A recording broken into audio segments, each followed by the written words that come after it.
It's a pleasure to have you join us once again. Can Nigeria truly conduct a credible election if millions of citizens have already lost faith in the electoral process? Can the country's democracy survive if voters increasingly believe their votes no longer matter? These are not abstract questions. They go to the very heart of Nigeria's democratic future. And now, the chairman of the Independent National Electoral Commission, Professor Joash Amupitan, has delivered a warning that deserves national attention. According to him, INEC cannot build a robust democracy in isolation. It is a statement that goes far beyond election logistics. It is a reminder that democracy cannot survive on technology alone. So therefore, let's work together with your field officials at all stratas, from the federal to state and local governments, so that with this accurate technical knowledge of INEC operations, they can act as trusted ambassadors of truth in their respective communities. It requires trust, participation, and confidence from the very people it is meant to serve.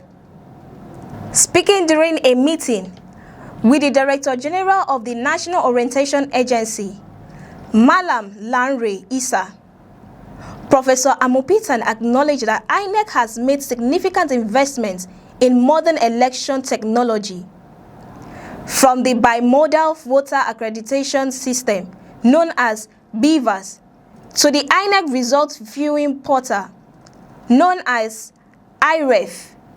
The Commission has introduced reforms aimed at improving transparency and strengthening public confidence.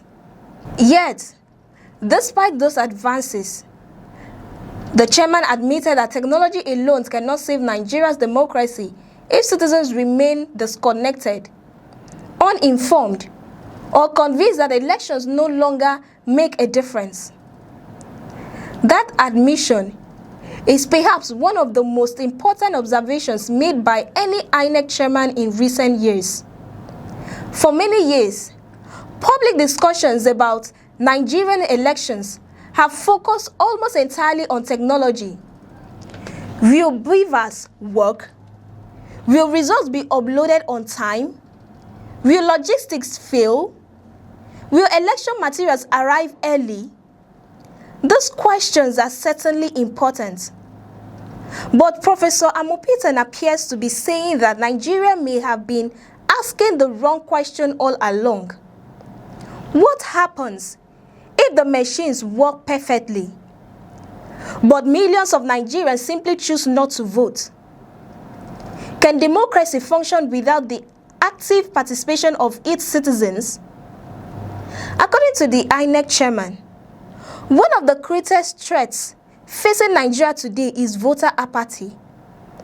He described it as a silent and dangerous enemy that continues to undermine the country's democratic process. Despite vibrant political debates on television, radio, and social media, voter turnout in many elections remains disappointingly low. Nigerians passionately discuss politics every day, yet many never appear at polling units when elections day finally arrives. Why has this happened? Why are so many Nigerians willing to debate politics but unwilling to participate in it? Those questions deserve serious reflection. Professor Amupitan believes the answer lies partly in public trust. Many Nigerians have become deeply cynical about elections after years of political controversies, disputed results, and allegations of electoral malpractice. Whether those concerns are justified or not, the perception itself has become a serious challenge. If citizens genuinely believe their votes will not count, convincing them to participate becomes increasingly difficult. Democracy depends not only on fair elections, but also on widespread public belief that elections are meaningful. Once that confidence begins to disappear, democratic institutions inevitably come under pressure. This is why the INEC chairman described the Commission's partnership with the National Orientation Agency as an absolute necessity, not merely another government collaboration. According to him, INEC may organize elections, but the National Orientation Agency possesses something equally important. They understand community, local languages, cultural realities, and public attitudes.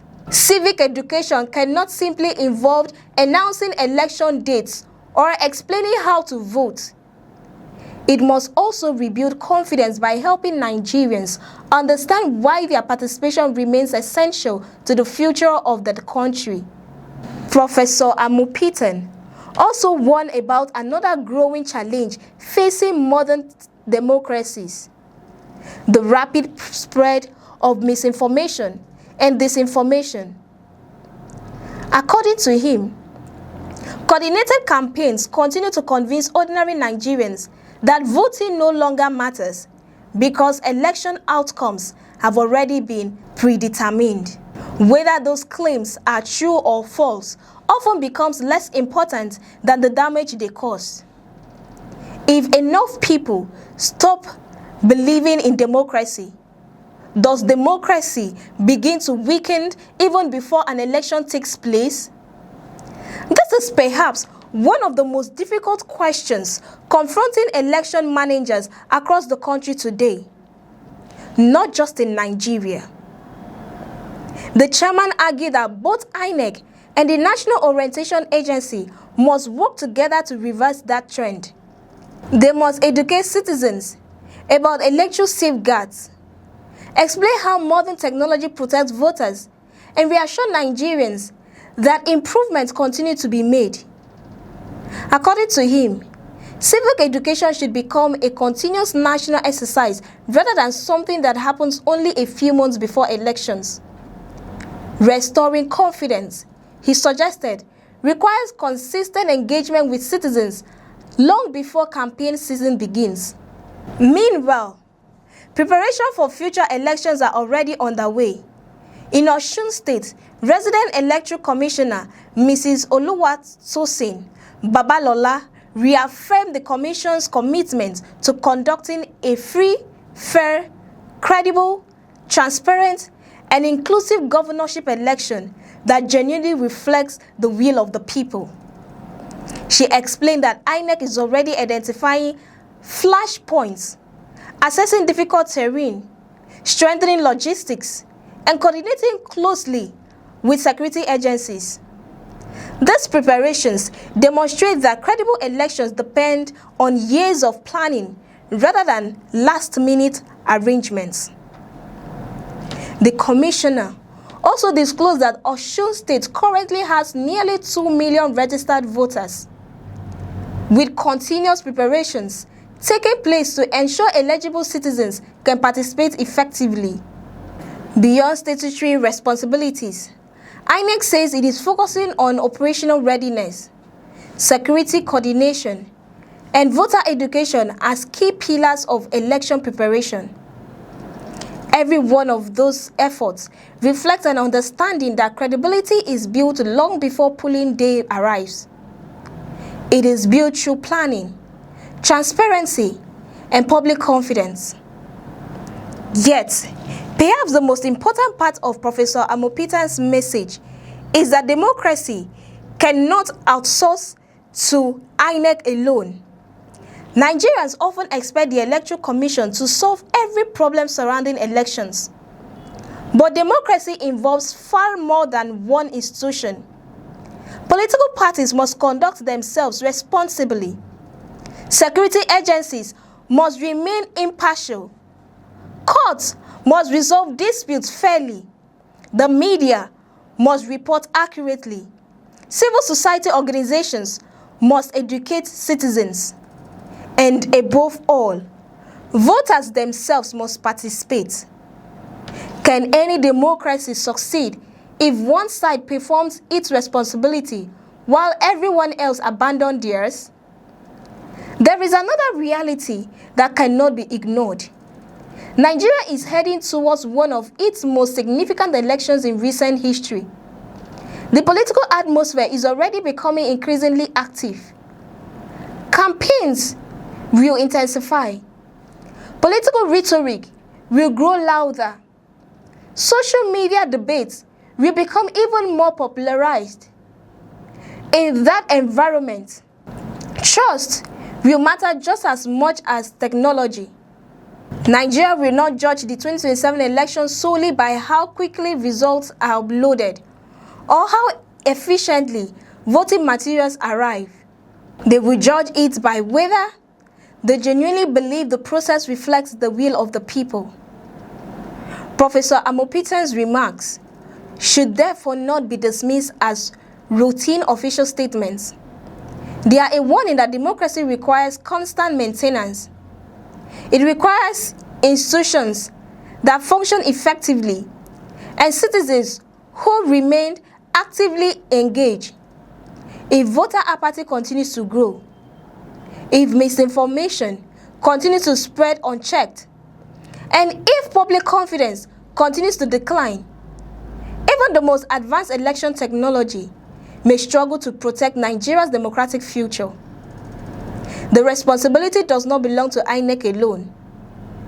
It belongs to every institution and every citizen committed to preserving democracy. The countdown to 2027 has already begun. The technology may be ready. The logistics may improve. But the real question remains unanswered. Will Nigerians once again believe that their votes can shape the future of their country? Share your thoughts in the comments below. If you find this report informative, please like, share, and subscribe for more in-depth coverage of Nigeria's biggest political and electoral developments. Many thanks for watching and do have a beautiful day.